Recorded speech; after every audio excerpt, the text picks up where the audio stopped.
The following Dharma discourse was given by Jeffrey Shugen Arnold. Shugen Roshi is the abbot of both the monastery and the Zen Center of New York City. This talk, like all of our talks, is offered free of charge. If you would like to make a donation or to find out more about our various programs, please visit us online at zmm.org. Thanks for listening.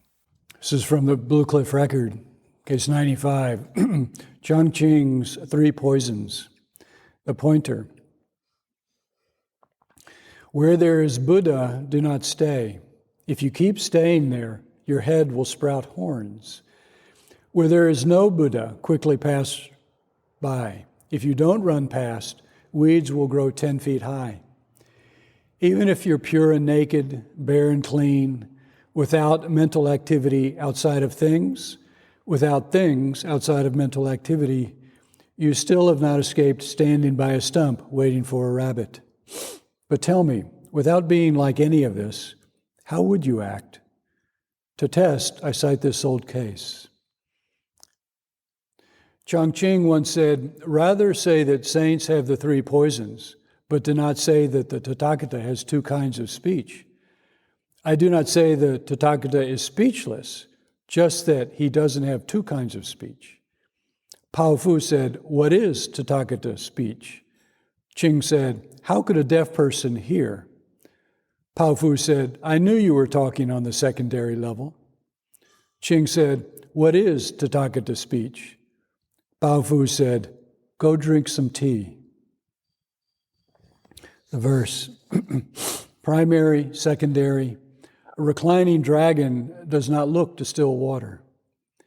Where he is, there's the moon, the waves settle. Where he is, waves arise without wind. Oh, Chan Traveler Leng, Chan Traveler Leng, in the third month at the gate of you, you've got a failing mark.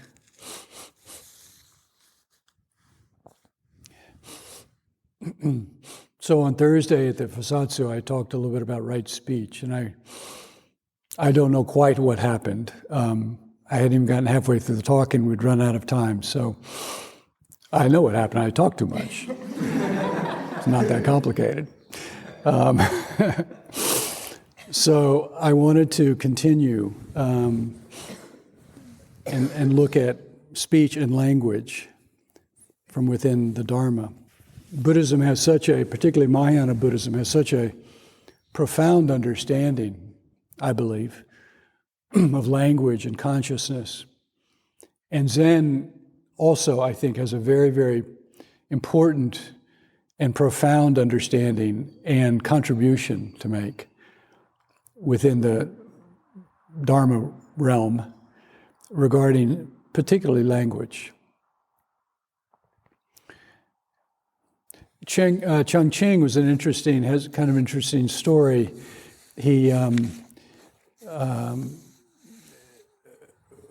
lived during the late 9th, early 10th century China, studied with Zhui Fang. He practiced for a while and was struggling a lot, had a lot of difficulties and doubts in his practice, and so went to study with Zhui Fang, who was a very well-known teacher. And Zhui Fang gave him some practice instruction that Chongqing practiced diligently for 2.5 years, it says, till late one night he was sitting up after everyone else had gone to bed, and at one point he rolled up a bamboo blind, and his eye caught sight of a lantern, and he had an enlightenment experience.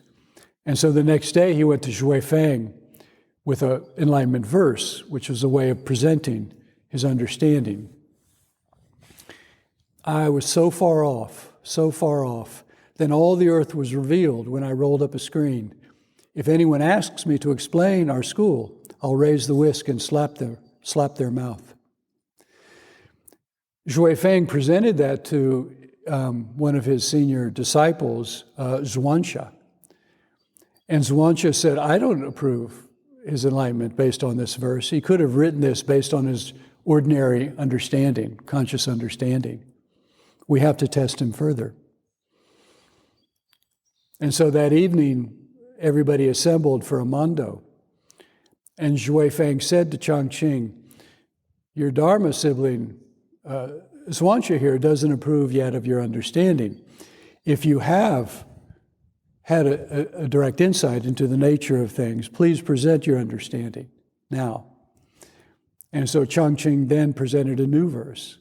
Amidst the myriad realms, a solitary body is revealed. Only persons self-allowing are intimate with it.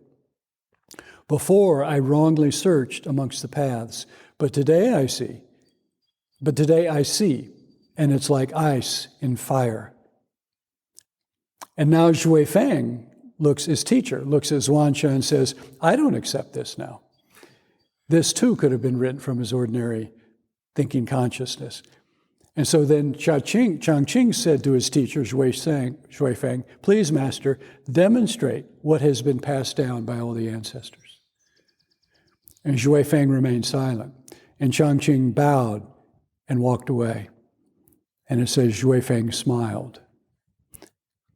And I think this is interesting in relationship to what I want to talk about today, the role of language. These two poems that he presents are quite different. Quite different. And how ultimately, and it also raises the question of how does a teacher test the understanding of a student? How do they know at every point along the way, not just their enlightenment, but their practice, their understanding, because the teacher can't get into the mind of the student and sit there with them on the cushion. And language, by its nature, right? We can use language to present worlds that we may or may not have ever visited. And so how does, in the tradition, in any Buddhist tradition, where there is the need for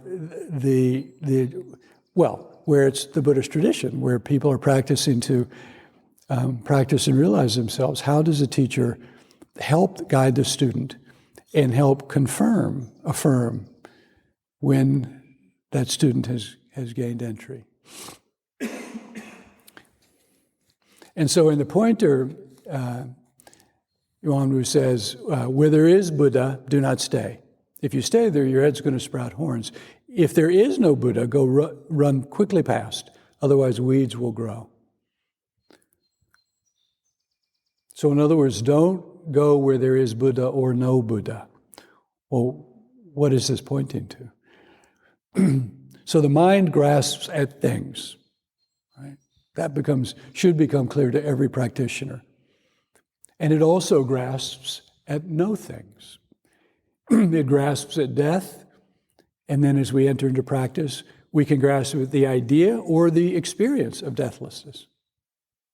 And since all grasping is illusory, because there is no limit to our grasping. I mean, think of that. Because all grasping is illusory. In other words, it's not based in any true reality. There's no limit to it. And isn't that exactly what we see? There seems to be no limit to our grasping, to what we can grasp at, to the subtleties of our grasping. But we see that all grasping must necessarily arise from a sense that there is someone who is desiring, there is something that is desired, and there's the belief that that is true. Those two, subject and object, exist, and that if we obtain what we're grasping, we will find some satisfaction. In other words, there's a belief, a view within. So in every grasping, those have to be present, whether we're conscious of them or not. And so what is the implication of all dharmas or forms of emptiness? That all things, inner and outer, material and immaterial, are fundamentally without any self-existing, independent, permanent nature. All dharmas are forms of emptiness is another way of saying that all things are already liberated. They are not bound by anything. Which is another way of saying, a ramification you might say of that is that when we see it directly, when we come into contact, intimate contact with that, it not only is liberated, but it is liberating. And so practice is coming to that intimate contact. And that from that view, which is Mahayana view of reality, everything then becomes that very nature. Everything is empty, everything is liberated, and everything is potentially liberating. And so here, and we enter into practice, and what we encounter in the Zen tradition is a special transmission outside scriptures, outside the most fundamentally important teachings that Buddhism has to offer, the most direct pointings there are. That it is a special transmission somehow outside of that, and that it ultimately doesn't rely on words and letters, although it uses them. And so we enter with that sort of those cautionary words. And so here, Chongqing says, it's better to say that the enlightened beings have the three poisons, greed, anger, and delusion, than to say that they have two kinds of speech, or that the Buddha has two kinds of speech.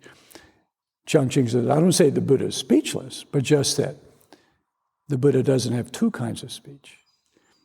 And so Chongqing studied with Zhui Feng. Pao Fu was another Dharma sibling of Chongqing. So these are Dharma siblings. They're in the same family. And so they're having a conversation together. And so Bao Fu says, well, what is Tathagata speech? What is Buddha speech? What is enlightened speech?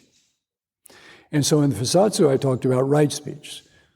So the Buddha said that we use speech wrongly, that is, to create suffering, to obscure, to obstruct, by speaking deceptively, by speaking harshly, by speaking maliciously, trying to divide through our language, and by speaking in a way that is distracting or numbing, purposeless. And so that would seem to point to diluted speech, right? And then right speech, to speak honestly, to not elevate the self and blame others, to not speak of others' errors and faults, would be more enlightened speech. And so are there two kinds of speech? Is there enlightened speech and diluted speech? And if that's so, where is the delusion? In the words? Is it in the mind? Is it in the one who hears? When we realize that all things have one nature,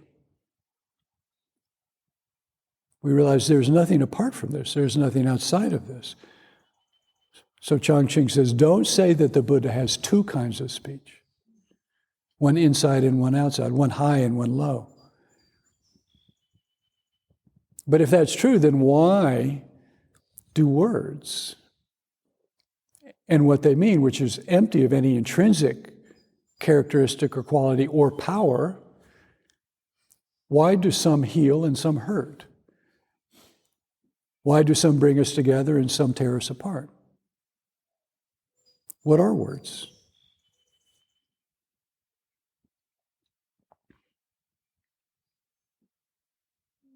When Pao Fu says, what is Buddha speech? Chongqing says, how could a deaf person hear?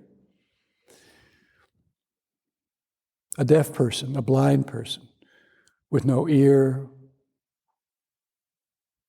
eye, nose, tongue, body, mind, who is not sitting with any realm of sight or sound or consciousness. When love and hate, self and other, enlightenment and delusion are absent, the way is clear and undisguised, the faith mind says. How could a deaf person hear? And Pao Fu said, yeah, I knew you were talking on the secondary. And so what does that mean? In the commentary it says, Pao Fu knew that Chongqing had been making his living in a ghost cave for some time. A ghost cave is a place that we grasp onto. It is a place where we attach to no thing. to deafness, to blindness, a spiritual deafness and blindness, a spiritual emptiness in which there are not so many concerns. There is no trouble in the world. And so he said, I knew you were speaking on the secondary. That's why the pointer says, where there is no Buddha, don't stay there. Why are there... Let me read something more that'll bring this out a little bit. In the commentary it says, a reclining dragon doesn't... A dragon, of course, is an enlightened being. A reclining dragon does not look to still water. In dead water, how can a dragon thrive? If it is primary and secondary, then this indeed is making a livelihood in dead, stagnant water. If it's on one side or the other. If it's in the absolute or the relative, if it's in the one or the many. If it's inside or outside, then this is making a livelihood in dead, stagnant water. He says, therefore, there must be huge swells, wide and vast, white waves flooding the sky. Only there can a dragon be fully brought to life. Why are there so many teachings in the Zen tradition and other Buddhist traditions, going back to the Buddha, that are warning us about that dead, stagnant water? You know, when we see a teaching over and over again, we should hear those as warnings. Warning, warning, warning, alert, right? You are entering into dangerous territory here. And we're like, what? What could be dangerous?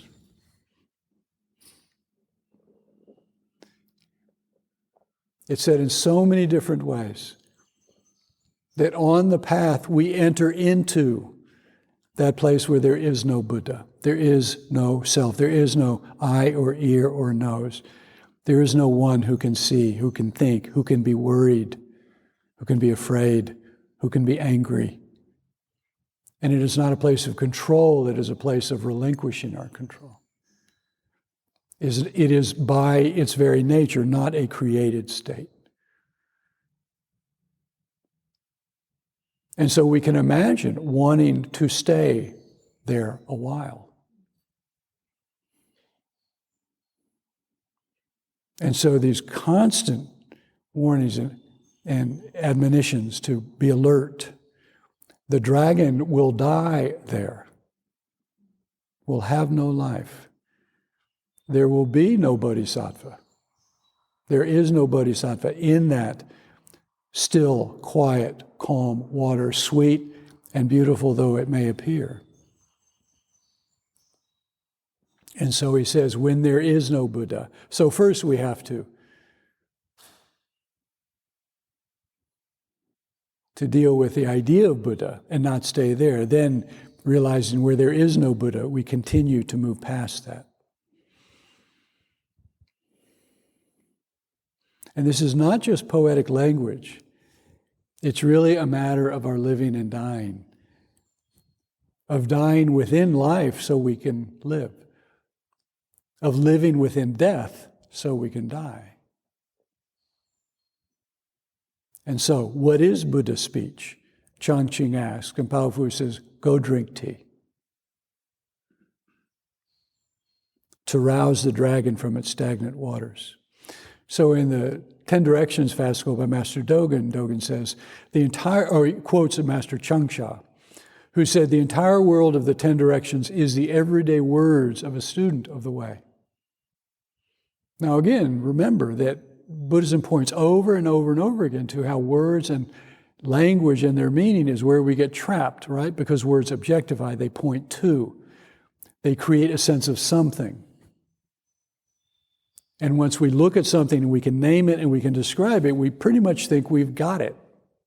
We know it. And that's where we die. That water becomes dead. Right? What else is there? And what it's done is it's put us at a distance.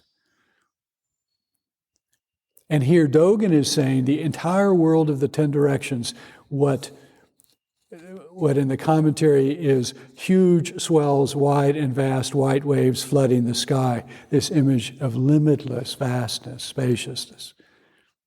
The world of the 10 directions is the everyday words of a student of the way. Everyday, Dogen says, means ordinary. As a colloquial expression in Japan, we say common words. Thus, a student's common words are the entire world of the 10 directions. The words and speech are straightforward, as everyday words are the entire world of the 10 directions. Investigate clearly that the entire world of the 10 directions is everyday words.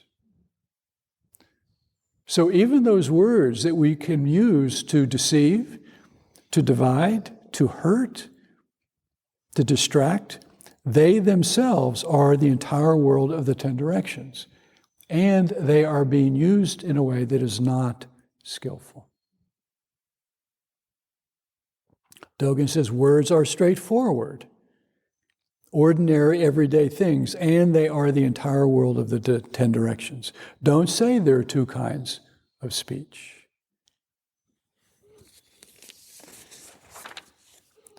In the Lankavatara Sutra, which is a very important sutra in the Zen tradition, the Mahayana tradition, it's important in Tibetan Buddhism as well, and is very much based in kind of teaching out of the Yogacara teachings.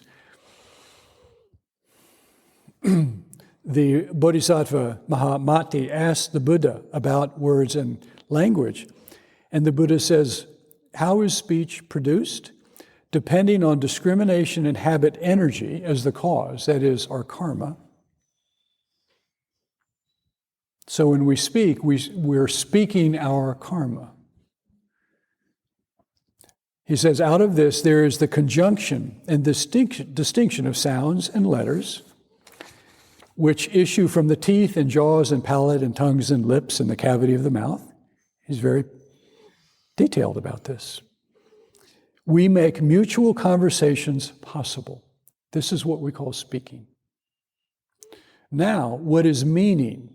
And I don't know what the original language is here, what the translation is. Meaning is a little confusing because I don't think he's talking about the ordinary sense we have of the meaning of words, which is more words.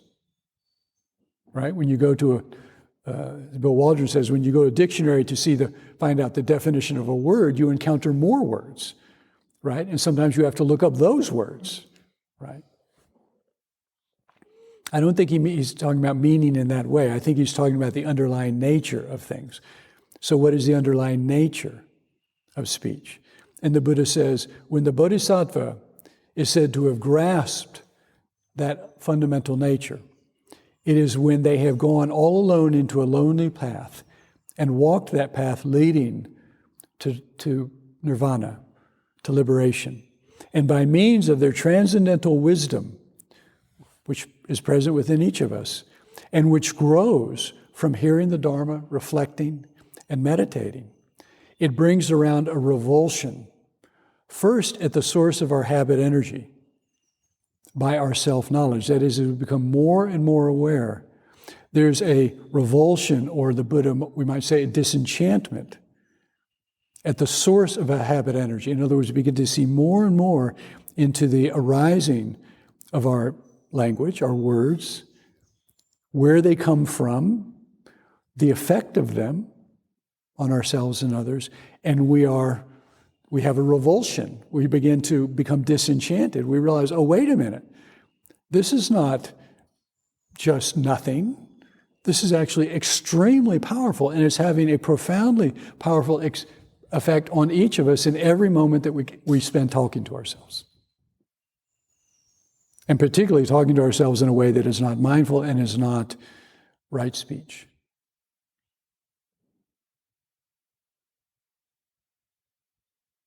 And then he says the Bodhisattva goes on to observe that words are neither different nor not different from their fundamental nature.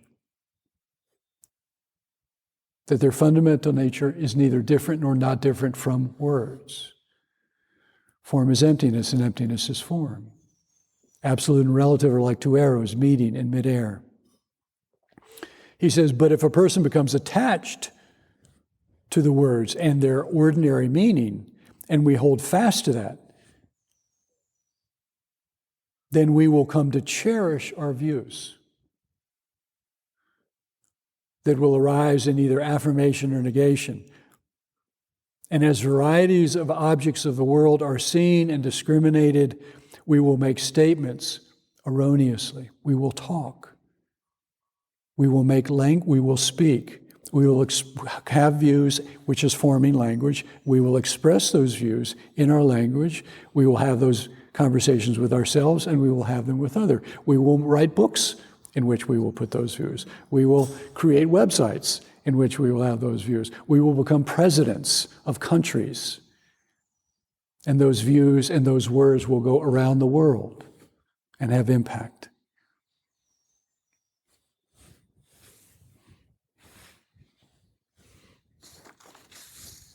And yet we use those words so casually.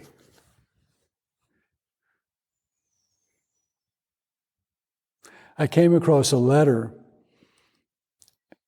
a month or so ago. I was going through some old folders, and I came across a letter by a fellow that I'd met in one of our prison sanghas. Upstate, I used to go to prison in the southern Adirondacks, so it was far away, so I could only go a few times a year. And I'd spend a part of the day there because I couldn't go there that much. And there was a fellow there named Petros, and I'm giving his name because I'm going to draw from an article that was published, so I don't think he would mind at all my using his name. And Petros, if by any chance you should hear this talk, I hope you're doing well, give me a call. I did hear from him, actually, after he got out of prison, and he was doing quite well. But he wrote this really excellent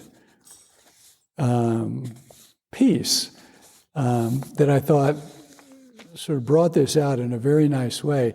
And as I draw from this, think about the power of language, because he speaks about it, but it's an example of the power of language in terms of how it can be used as sickness and as medicine, how it can be used in awareness and a lack of awareness, how it can bring peace and how it can bring war, all within this simple few words that he speaks. So in the context of this article that he wrote, he said, when I speak with people, especially when I meet new people, I catch myself trying to project a likable image.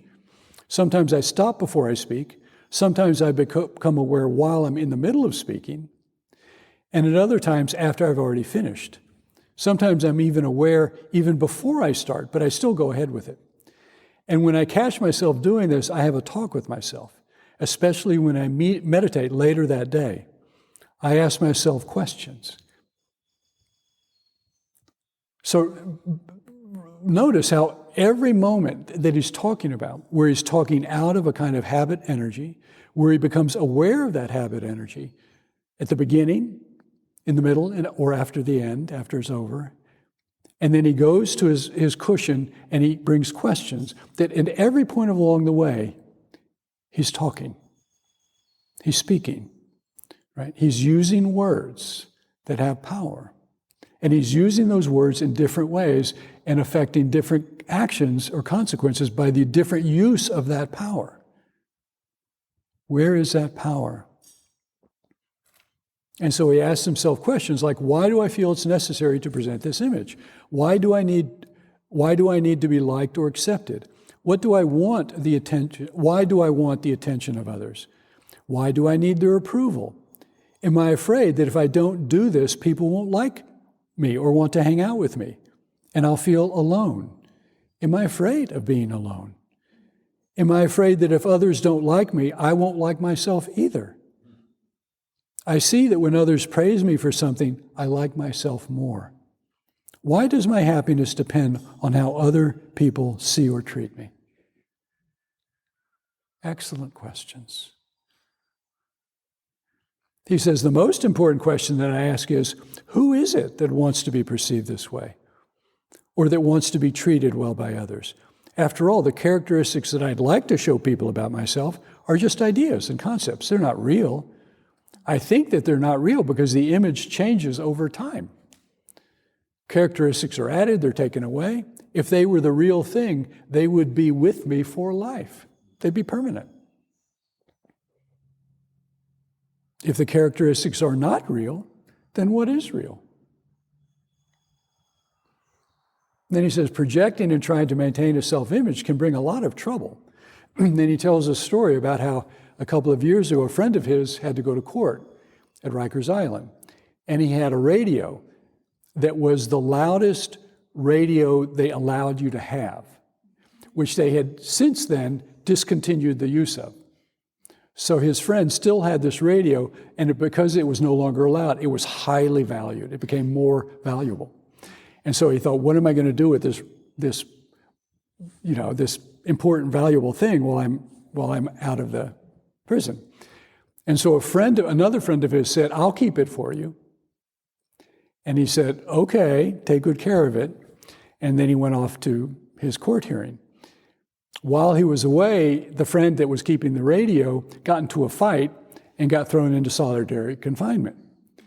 And so when his friend who was away, who owned the radio, came back, he found out, he was told that the guards had taken the radio, right? Sort of confiscated it. But he found out that what really had happened was his friend had sold the radio because it was worth a lot of money. And so when Petros found out about this, he said, when I found out about this, I got really angry. I went to my friend and told him that when this guy gets out of solitary, he has to go.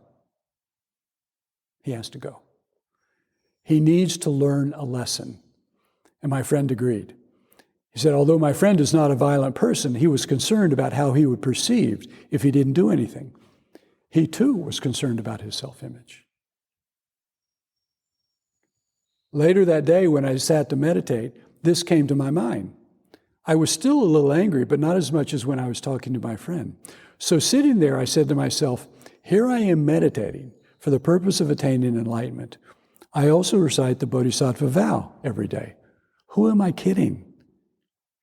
My ways have not changed at all since I started this practice. I asked myself, what do I really want? Do I really want to end my old views? Do I want to even put some effort into ending my old views? I saw that there was something in me that wanted to let go of the old ways and to understand myself and my life.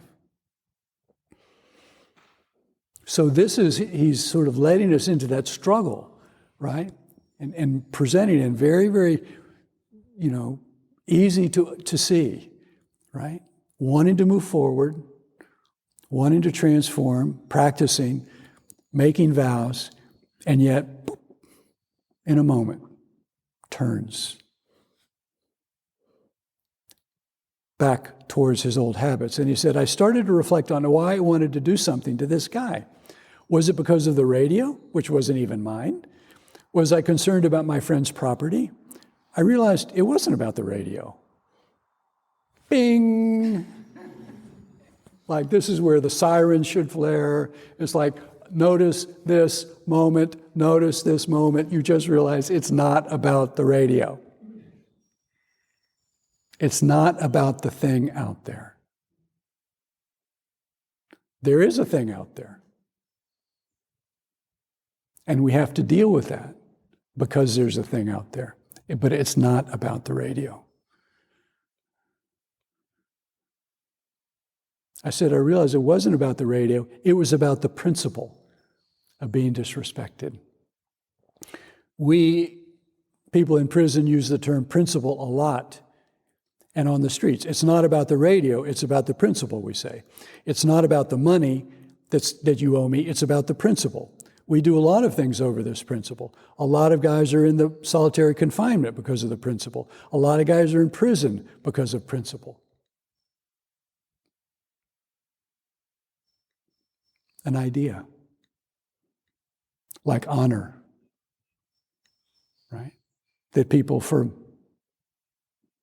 centuries have fought and died and killed over. And it's not that honor isn't important, that what we say and what we do, our integrity, our honesty, how we show up, of course that's important. It's enormously important. When it's a living thing, when it becomes an idea, a projected image, a word, a concept, then what is it? Petros goes on to say, by keeping and selling the radio, was this guy treating my friend like a nobody? Was I hanging out with a nobody? Does that make me a nobody? Is this the reason I feel I have to do something to prove that I'm not a nobody?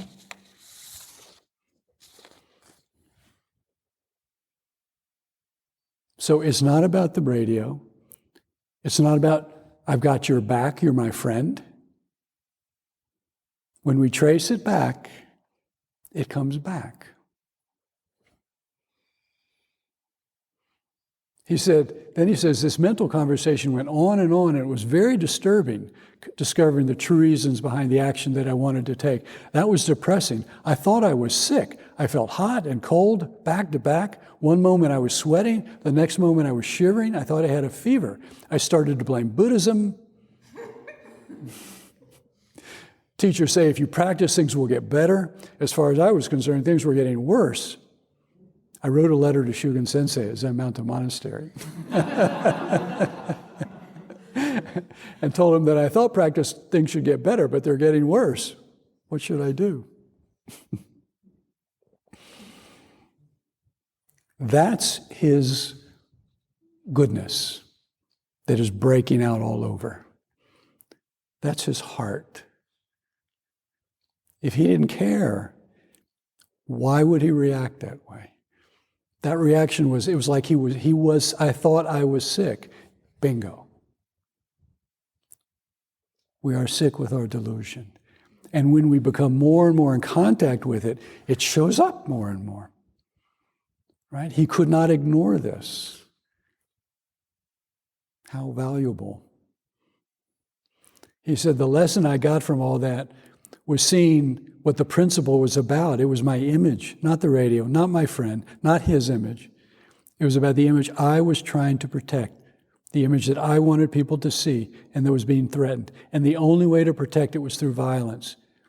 It bothered me that I was concerned more about myself than the situation or my friend. So my challenge is to let go of this strong sense of self.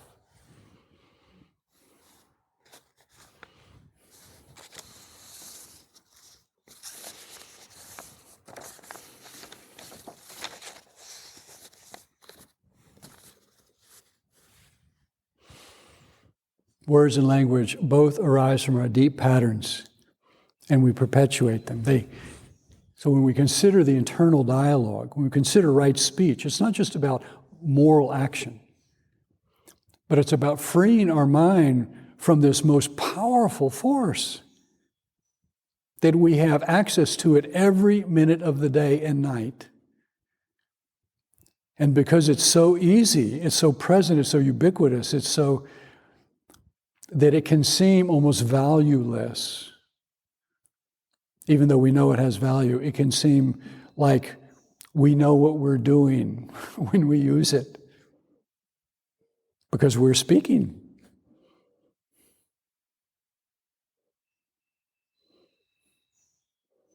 And so right speech is not just about moral action, but it's about freeing ourselves from these binding patterns.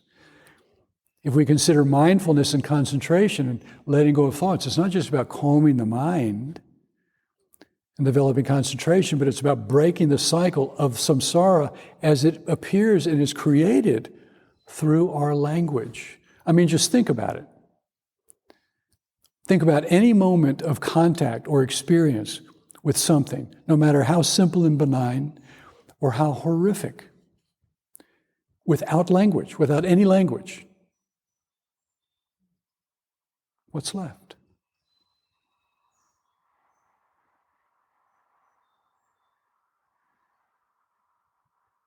So, of course, without practice, that doesn't happen. What happens is a proliferation of words, and every word means something. And every word is coming, as the Buddha said, from this place of discrimination, from our habit energy, from our karma. And that's why words can have such power.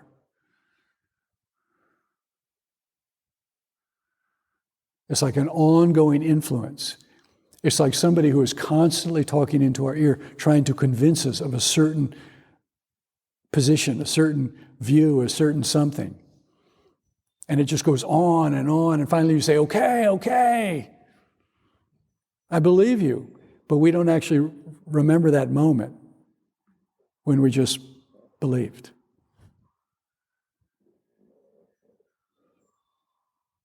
I mean, we really think about it, it's kind of staggering, right?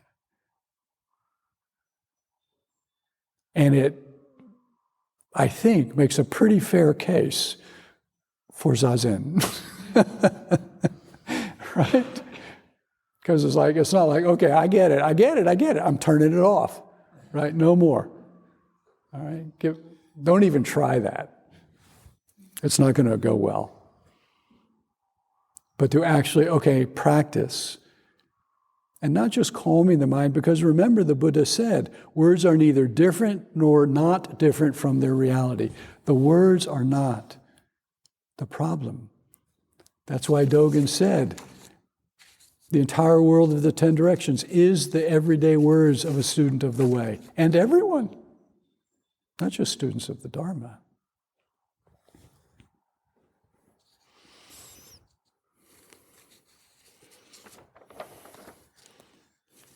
But if that's so, why do we react so to them?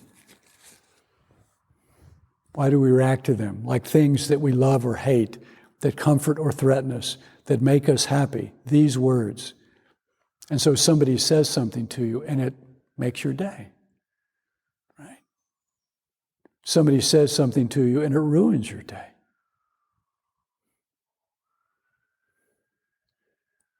We fight, we kill, we contemplate violence, we enact violence over words. We always march into war with language, with words, fighting words. Are we really fighting over these noble principles? Everyday means ordinary. Investigate clearly that the entire world of the 10 directions is everyday words. Words are empty of being. Take any word, love, hate, dharma, liberation, anger, child. And can you locate the stuff of that word in that word? The word is a sound. The sound is given meaning. We agree more or less on the meaning of those sounds, and then we use them. But there is altogether more happening in our mind that is creating worlds. Ocean Vuong, the Vietnamese-American poet, said, we often tell people that the future, particularly young students, that the future is in your hands. He said, but I think the future is actually in your mouth.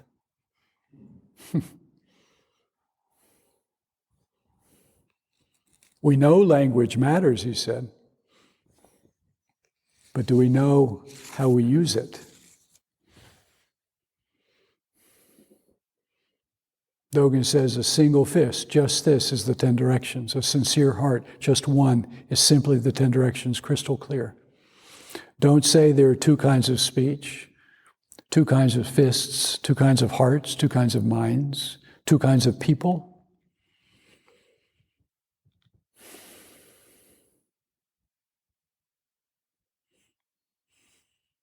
And what I so appreciate about these teachings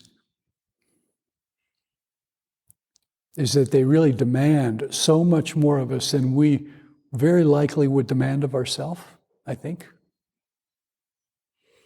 They challenge us to examine things on such a deeper level. That passage of Petros was such an excellent example of examining and taking it further and taking it further. Because we can so easily say, oh, I did it because of this. I get it. But what about this? What's underneath that?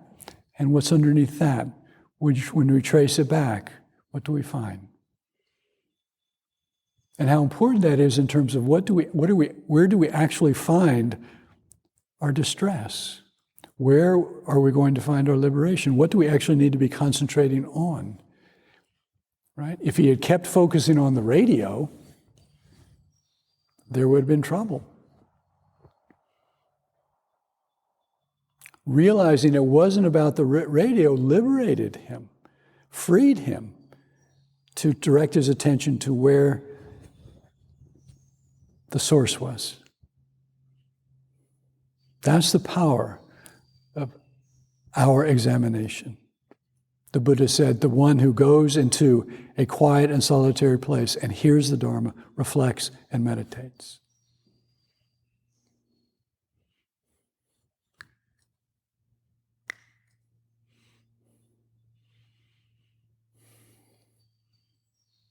Dogen says, words are used in an everyday manner. Know that a great person beyond measure turns their body and turns their mind within a phrase. It is the everyday activity of an ocean mouth and a mountain tongue. Thus one covers the mouth and covers the ears. This is the true thusness of the 10 directions. Covering the mouth and covering the ear, so now we can speak and hear freely. Sights, sounds, tastes, textures.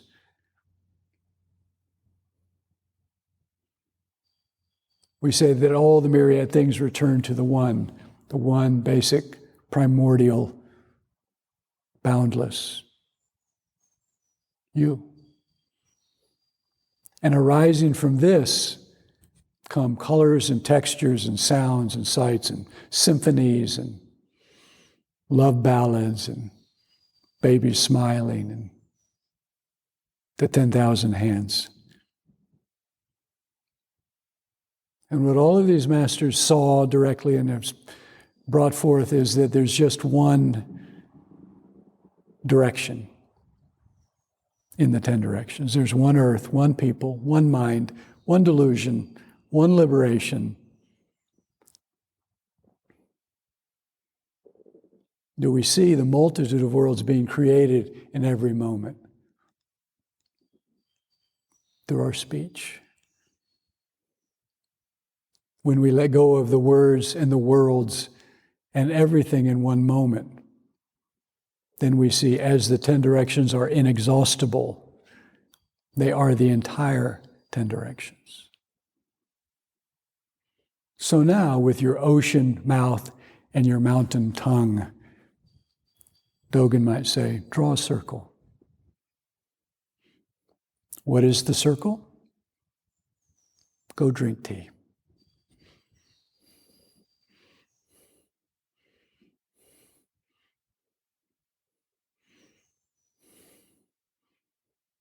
When we can see more and more into the real nature of things, we become released more and more, liberated more and more from that sense of being controlled and captured and bound to them, to that, whatever that is.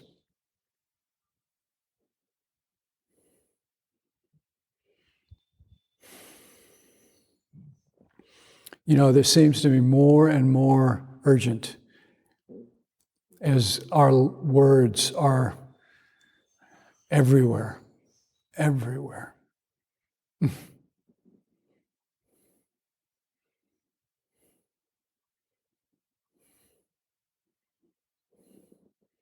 So,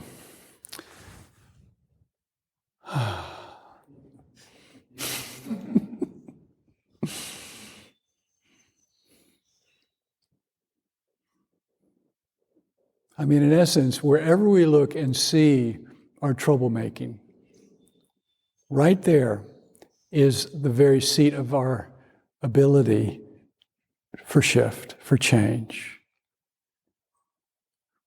And this cushion that we're sitting on is the seat of that change. It's the seat of that shift. It happens over and over and over again. And so much of the time, we don't even notice it.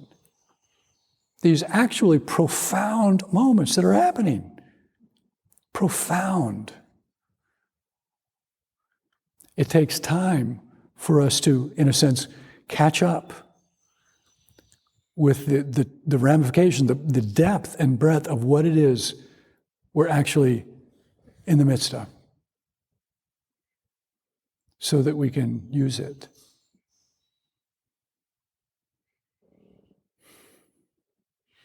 So,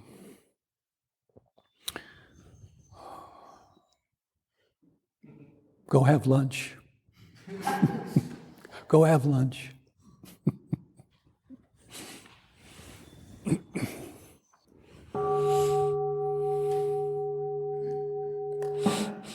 Thanks for listening.